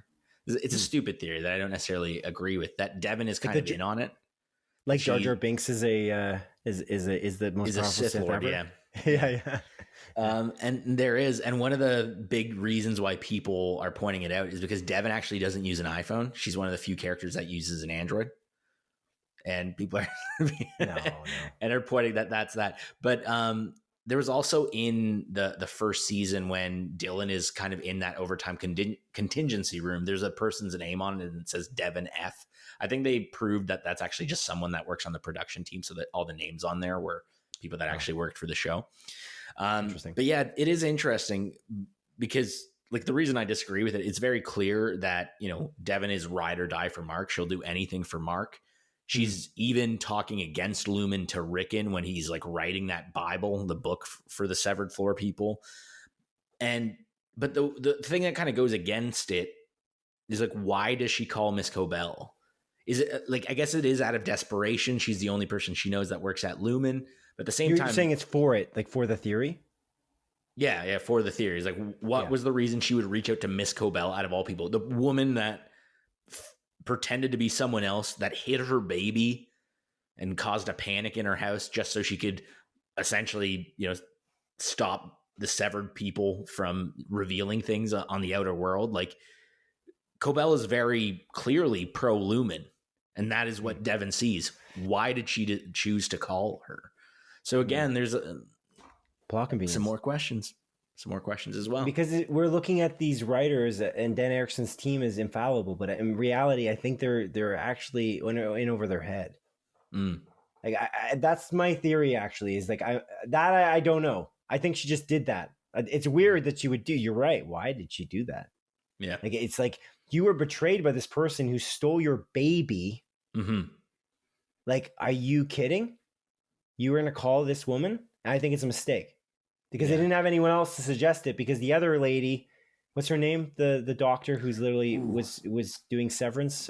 Like, she was doing the reintegration, but she was one of the doctors who, like, specifically did the surgery for Severance. Yeah, I forgot her character's name. Here, it's buried. But she's interesting because she's there, and she's also, like, gone now. It's like, I don't know. There's just something about this. I don't know. It's like she never reveals anything to Mark. Like, she doesn't really tell him anything, even though she's got all the information. It's like, it's okay, but like, when you want more info, like, I don't know. Even like Cobell, like, go in there again. You gotta think about this. Why would you tell Mark to go in there and finish Cold Harbor when you know his wife is going to be killed after that? If that's what you're suggesting, that is what she believed. So you're gonna finish Cold Harbor and then you go look for her? Just go look for her first. What's the I difference? think the reason they wanted it to like solve it, like do Cold Harbor first, is because she knew that there would be like theatrics, and then he would have the opportunity to actually. No offense, though, they've been wandering around all season, dude. Yeah, all season. Touche. Like it's hard to wander around when you're at 97%, perhaps, but or 90 whatever. He was at 96% or something. So that's fair. Like that. So the character, the other doctor's name is Asal Regabi. Yeah, Regabi. Played by Karen Aldridge. Yeah. But yeah, she's like Cobell's illumined through and through. It's like, yeah, she is, because she was literally grown up through it, and it's like that's what we learn, and it's interesting. But she's against it because they stole her plans. But she stole her plans, and she's only kind of getting upset about that now. She's kind of in a bad spot on the severed floor. She's just the manager of the severed floor. Shouldn't she be like in charge?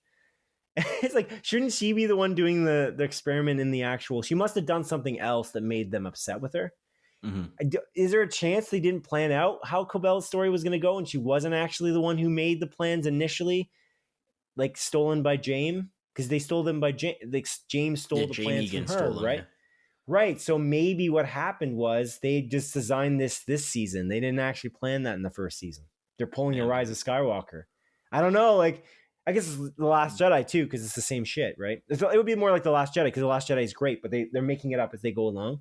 Like, it's cool to make it up as you go along, but you got to think about it, because it's eventually you're going to paint yourself into a corner and it's going to get bad. That is just the nature of it. And so yeah, that's kind of, I don't know, like for next season, what's going to happen is, I guess, unless there's more you had notes there about various things. I guess just a couple quick notes. Yeah, sure. Let's do it. Before we go.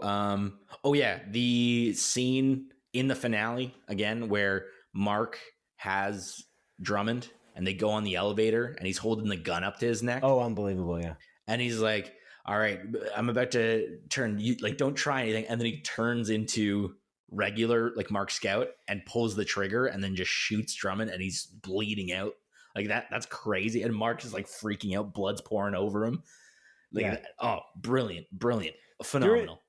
Phenomenal. But again, that's plot convenience. You realize, right? You think so? There's no other way that could have happened. If he didn't do that, Drummond would have literally turned on him instantly, because you take the shock of it in that second, and you take the gun away, because you're like, what am I holding a gun? Who are you? Mm-hmm. That's it. It's over. Oh no, I'm so sorry. Like, you're Mark. You didn't do any. You haven't hurt a fly. Why would you do that? It doesn't make any sense. Your mind would not be thinking, I just got into a fight. The adrenaline's kicking for that Mark. The other Mark doesn't have, he may have adrenaline, but he's not going to, you know what I'm saying? Yeah. If he didn't shoot him, yeah, that guy's a beef. That guy's crazy. When he punched him in the face, yeah, unbelievable. When he punched him in the face, I almost wish he wasn't dead, because he's such an interesting character. I want to know why he attacked him. I don't know why, still to this moment, why would he choke him out? That's why I think it's like plot convenience there too. Is there a reason, or they just thought, let's make an exciting scene? Yeah, my thought process is that Marcus served his purpose. He finished Cold Harbor. He's not needed, and then the corporation's so powerful that they can just kind of do whatever. I wrote that in my notes. That's my understanding, but yeah. 100%. I wrote what you said in my notes, but then the question was, is it? Because it's like, is it though? Because even if you get Gemma out, then they're not going to have any repercussions. They're going to be lawyered up to hell. You won't matter. It won't matter. Like, no, we were saving her. She was here on her own volition. And then you can just freaking, she's got a mind chip. You can just make her look like she's got dementia. Like, there's not even a worry if she does get out, because you just make her look like she's forgotten everything. Because you can just click a switch and go from there. I don't know. It just feels like they just ran out of, like, even Mark, you can just completely, you could just make him severed again. Make him go, while he's in the building, go down to the bottom of the severed floor and make him have a severance for not remembering both Marks. And then just say, goodbye, have a nice life, you're fired. And then he's never can come back into the building again, because his Cold Harbor's over. And maybe that's the theory for next season. That's what I would do if I was Lumen. Yeah. And then one of my last notes as well is when Jaime Egan comes in onto the severed floor and meets Heliar and says, like, you know, I used to see Kier in Helena. It's like, but I stopped, and now, like, I see it in you. And I just I love that when he shows up and how he, like, turns around and literally all she says is like, what the fuck? Like, that's kind of what I was referring to, is just this show is so weird and over the top, but people have such honest reactions. And I think Helly in particular has the most honest reactions consistently. Her kind It's of grounded. like, Yeah, that's a grounded part of it. And then also after James says all that stuff, I think she says like, "You're so fucking weird," like something like that. And I don't know. I really loved that as well. This is an interesting thing too, but I wonder how much thought was put into it on the writing. Like, I believe that a lot of like my childhood and who I am today is because of nurture, not nature. I don't believe my genetics has made my personality. So the question of like, you don't remember who you are, you don't remember even more states than Delaware, and you don't even know that isn't necessarily a state. So they're like going through the different places, like Equator is like a big building. Like that's cool, but if you don't remember that type of thing, it's interesting. Like, who are you really though? And like, weren't you raised by this crazy family? Like the Egan seem insane. So wouldn't you be a kind of insane as well? That I guess maybe speaks to the fact that she's not like Helena Egan's maybe a really normal person on the outside. Like she's actually much more normal. James doesn't like her though. Like James doesn't like her, as admitted by him. He said he doesn't love her at all. It's his daughter. And that's such an interesting aspect. And like, it seems like when she goes to breakfast at that like very like barren house that they live in, and he's like, "I would eat it raw," or whatever he says about the eggs. It's like, okay, good for you. It's just a strange breakfast conversation, but it's like, it kind of, maybe that's why she's a normal person on the outside. It's a strange on the inside, I guess, because she's kind of forced to be. It's strange though, if you were like brought up in a billionaire's household, and this guy's a psychopath, clearly, wouldn't you kind of have, even if you didn't become a psychopath, you became like, you wanted to get out of it, you would still be influenced a little bit. Then nurture would affect your innie, right? Isn't that what you would think? Or maybe you believe more in nature. I believe more in nurture is really what made me, as opposed to like, nature did. Yeah, I don't know. I almost feel like the innies are the person's nature, and they haven't been affected yet by nurture. And then their outies is their life because of nurture. That's the way I took it. And like their innies are not necessarily children. Like Mark, I feel like in particular, like Mark S is more childlike than Mark Scout, because he hasn't dealt with all the traumas and everything. But maybe that's how Mark Scout was before, right? As a kid, he was happy, he was go lucky, right? So it's the innies are the person by nature, since they weren't nurtured to become who they are on the outside. It can't quite be like that though, because the child thing is interesting. Like that's a cool way to look at it, because if they were like a children are innocent, so there's that aspect of innocence. And actually Ben Stiller talked about that in, I don't know if you've watched the end of the episodes where they talked about the episode. There's like a little snippet at the end of each episode where Dan Erickson and Ben Stiller and various other directors or the actors talk about their roles and what happens in the show. And like Ben Stiller talked about, I think it was episode 1, that the end of episode 1, they had the snippet after the credits, and he talked about how the first season was kind of like it's like childhood and like being born into this world, this new world. And this season 2 is kind of like going through becoming like a teenager and like learning like what what it is to love and things like that. And so that's what he was kind of equated it to.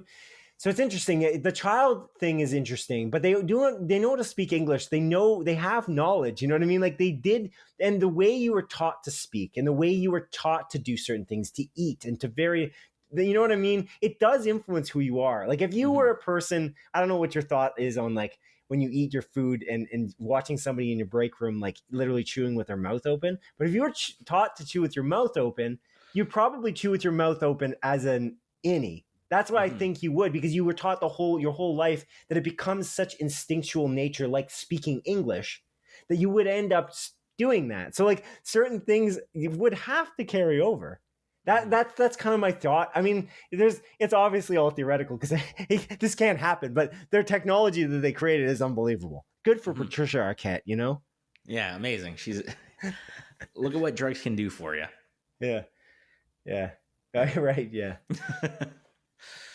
But it's interesting. It's really neat. I don't know. Again, really cool. I just hope that they have I gotta see some answers and less invitations for questions. I'm hoping that they've got like I just feel like it's a reset next season. It's just gonna reset it and it's gonna be so frustrating. Wouldn't that frustrate you? Like where is she? Oh, she's gone. And then they're like, oh, we're gonna make you go on another severed floor. Now you're dealing with goats. And then they just put them on another severed floor. Or is Mark on the outside is like, oh man, maybe they're gonna be like 6 months, or maybe they'll do a time jump. They could do a time jump. Be like 6 months later, he's like Mark's all depressed because he doesn't get his wife because they just captured her instantly. Or maybe another fake time jump. We didn't even talk about that. How season 2 starts and it's like, oh, it's been 2 months later, and then the reveal by the end of the episode, it's only been like 3 days. Or something like that. No time at all. And they have that like article that claims that they were like heroes on the outside. I had that I think I was another one of the questions I wrote down here is like, what if I don't know where it is. I think it was like, what if I was told that my Audi was a hero on the outside? Mm-hmm. It's like, what would happen? Like that's an interesting concept too. But even like the goats, like what you have the goats people because you sacrifice goats because of this cult. Is it all for like the sake of this religion? Is that what they're doing? Yeah, and it's also like weird. Like I feel like it's almost like, are they? Because he says something about the soul or whatever. I'm like, are you guys trying to, like, are you putting people's innies in other bodies? Like, is this going to be like almost like a body swap situation? That's almost like kind of what I took from it. But I don't know. Maybe I'm reading a little bit too into it. That would be neat, wouldn't it? But then we've got nothing to suggest that. Like, what's the goat have to do with it? But wouldn't that be neat if they're? That's what I thought. Maybe they were learning with Cold Harbor. They were gonna like try to make her a clean slate and then implant memories of another person and make them. That's a good reason to do that. Bring Kier back to life. Like the theory. That's my theory. I'm gonna just say it. It's my going theory now. I just came up with it. Kier is dead, but obviously Kier is like Jesus for them. They were freaking obsessed with the guy. So they somehow have Kier's memories implanted. I don't know how they would do that though, because he's been dead for 100 years. I don't know if that's even possible.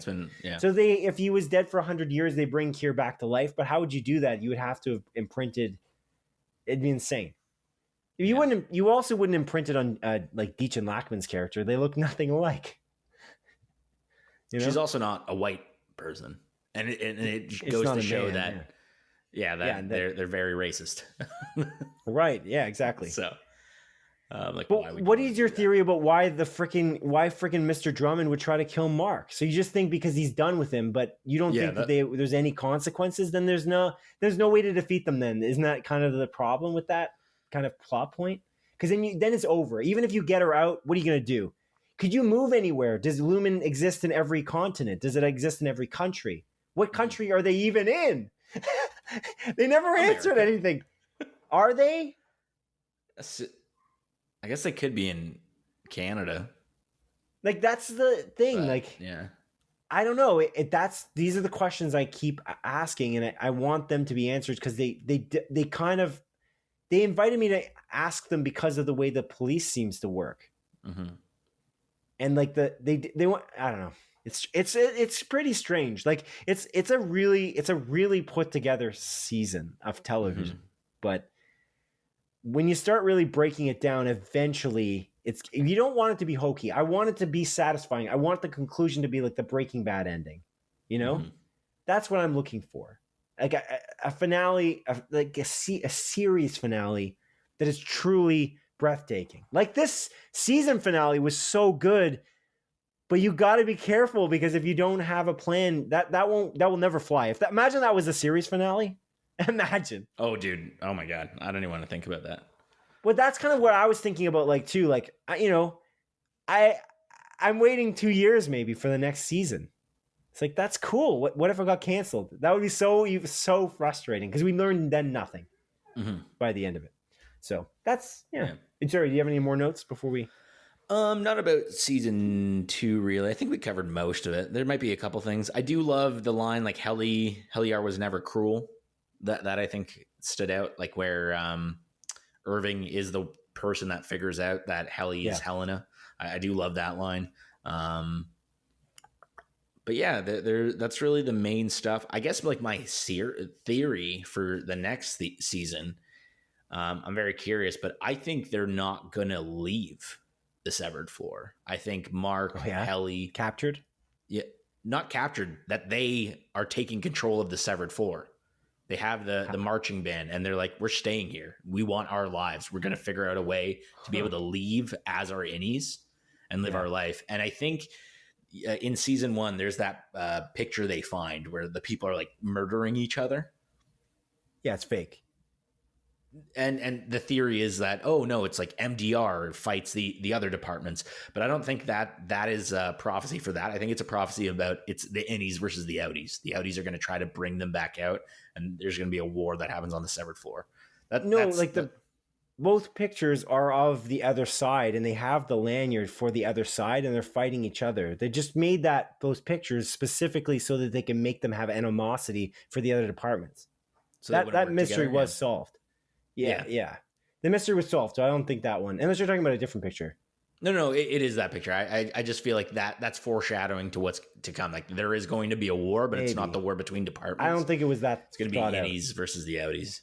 Yeah, I think that would be a mite too far on how thought out they were, because because they're wearing the lanyards, they literally planned it. They were so meticulous. Lumen was to try to manipulate them into fighting thinking that they would fight each other. That was kind of even the goat people. The goat people had their own version of them. What did they say? They said they ate their own butt, or they didn't have they had 2 butts or something like that. No, they had a belly button, wasn't it? Wasn't it something about the belly something button? Like that. They were told lies about them too, so they would never go visit the other side. Yeah. It's funny, like you would think that a marching band department would be very loud and easy to find. Soundproof rooms, dude. Yeah, I guess. Yeah, that's a lot of people. Dawn asked the question like, oh, wait, are these guys all severed? And my theory was that they were contracted to come in there as a marching band, because you don't really need a marching band. So you just literally, because you're going to sever all these people and make them do a marching band. I thought, no, they just came in and they were on contract, because no, they wouldn't be that weird. You'd just be told them, oh, yeah, it's just like a weird theater production, and we're just having you come into this office for a day and then leaving. But no, they were all severed. I was like, okay. That's so crazy. So like, that's a lot of people that are severed then on that floor. It's like, it's again, they're not really asking those questions or asking us to ask the questions about what people think about it on the outside, like they did with season 1. Remember that dinner party? What a question that was such an interesting thing and how controversial it was.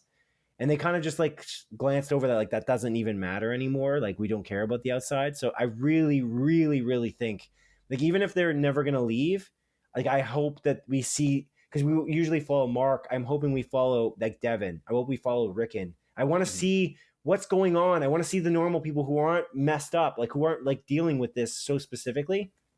Because once Mark started to get reintegrated, things just never were the same anymore.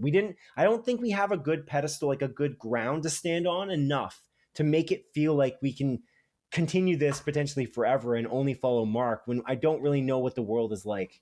And that's kind of my moral of the story. And that's kind of where I find myself for this season and how I liked it. But again, great season. And if you take each episode separately, you're like, wow, this season on a sum of its parts perspective is great. But if you're going to think about the future, that's where I get scared.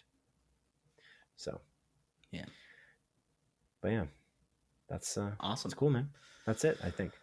Yeah, I'm sure we missed a bunch of stuff and didn't even touch on a lot of things because there's so much that happened. But I'm feeling pretty satisfied about what we talked about. I'm sure I'm going to think of something random and be like, fuck, I should have mentioned that. But there was just on a technical level as well. Like, again, because the technical level of their show is just so good. And that's probably the best thing about it. Like the technical on like writing specifics, I guess, and like the set design and the costumes, all that stuff. But the cinematography and like the fact that it's not CG. When Jessica Lee Gagne, she's got like basically. Do you remember in episode? I think it was the Gemma episode, but they have like that cable shot where they go through the floor. Mm-hmm. That's not CG. That's so crazy. They talked about it in that after the episode little blurb.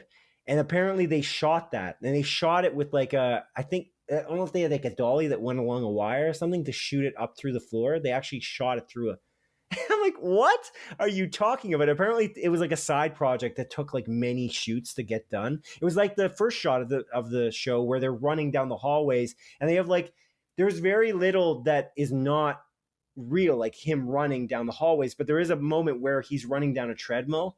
They have him like one part that's impossible to have him running and following him at the same time. So they had him running down on a treadmill and then like CG the background. But for the most of it, it's all him running, and they somehow have him turning massively and like following him like perfectly. It's crazy what they're able to do. That's just like, that's a dream to do that, I feel like. And I wonder, because that's apparently that shoot, they kept doing that over and over again for months, from what I read. Like they kept trying to get that right. The running sequence, I was like, wow, like crazy. Like that's where your money went. If you're Apple, you can spend the money on that. But yeah, again, it's just the plot that I'm scared. I'm scared, Adrian.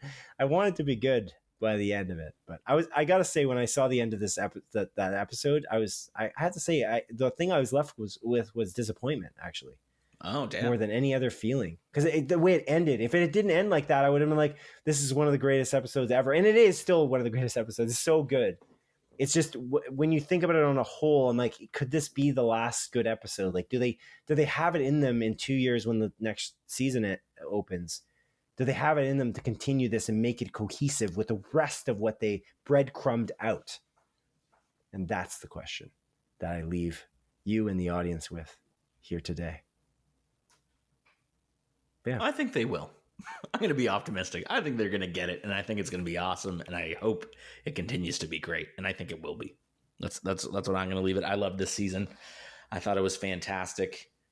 I don't think you necessarily convinced me that it's not as good as the first season. I still really liked it, but yeah, you put up some interesting questions, man, and I enjoyed talking about this with you. Same here. I appreciate the way you were thinking about it throughout the season. You wrote like a lot of great notes that got brought up through this. So I appreciate that. All right. Well, cool. So Adrian, now, as is customary, it is time now to score Severance season 2. Yeah. Severance season 2. It's time to score it in our, as you called it, your name, not mine, Rotten Potatoes score. Yes. So I guess I'll ask you first. What is your score for Severance season 2? Well, actually, Simon, because I don't know, mine might be a little obvious. I was pretty hot on this season. I want to hear your score, because you were a little bit. You're not negative, obviously. You obviously clearly liked it, but you had more criticisms than I. So please tell me your score. I'm curious. So my score, Adrian, is gonna might surprise you. It might surprise you. It's actually, despite all of my, the tentative nature of the way I was speaking, I actually review it as a 4.5 out of 5. Oh. Does that surprise you? Good. No, that was actually exactly what I was, would have been my guess, that you were going to review it. Yeah. Incredible. Yeah. I guess my closing thoughts on this is that it kind of reminds me of when I first came out of the theater once I saw Rian Johnson's The Last Jedi. I feel like that's the best way to describe my review of this TV show season. Because when I came out of Rian Johnson's The Last Jedi, I was like, wow, that was incredible. But what are they going to do from here? That was basically my feedback. Like, how do they top this? But how do they also answer all the questions that they've now introduced? And so that's the big question. But on a technical level, what a masterpiece, especially. But wonderful. Even not even just technical. We talked obviously about the directing and the cinematography and all of that stuff, the lighting design, the production design, the costumes, really crazy, really good. Yeah. But I also think the writing's incredible too. It's just they introduced a lot of questions. Can they satisfyingly pick up with season 3 and make it beautiful, and just as beautiful as season 2? So it's a 4.5 out of 5. What is your score, sir? Yeah. So, I mean, I guess just to go off your point there, let's hope that it's not a Rise of Skywalker situation with season 3. Because the questions you have posed about The Last Jedi, the answer was they don't answer any of those questions. So I'm really hoping. Right. I'm really hoping. In The Rise of Skywalker, they completely were not capable of making something better. That was our issue. I know a lot of people don't like The Last Jedi, but phooey to them. We like it a lot. Yeah. Yeah, So. I do. And I think Rise of Skywalker is a bad movie, personally. But it's horrible. Yeah, that's neither here or there.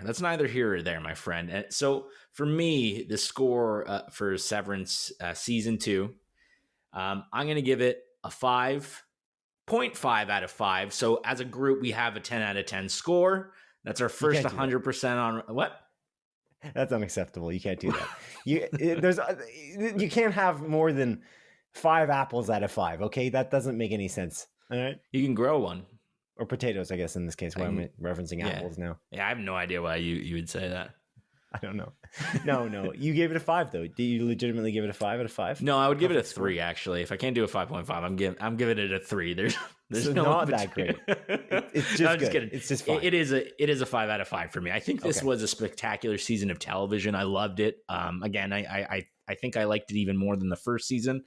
And I think the first season's a 5 out of 5 as well. So I would be a fool not to give this a 5 out of 5 for me specifically. Yeah. Excellent. Okay. Well, that's it. That wraps up this episode. This a closer look for Severance season 2, Adrian. I appreciate you talking to me today. As I'm sure we said already at some point. Mm-hmm. But anyway, regardless of that, thank you for talking to me, and this was a fun conversation. And can't wait for Severance season 3. It's very exciting. Very exciting. Yeah, I can't wait either, but unfortunately, we have to. So, yes. My name is Simon Eady. And I'm Adrian Pinter. And this has been a closer look for Severance season 2. Goodbye. Take care and goodbye.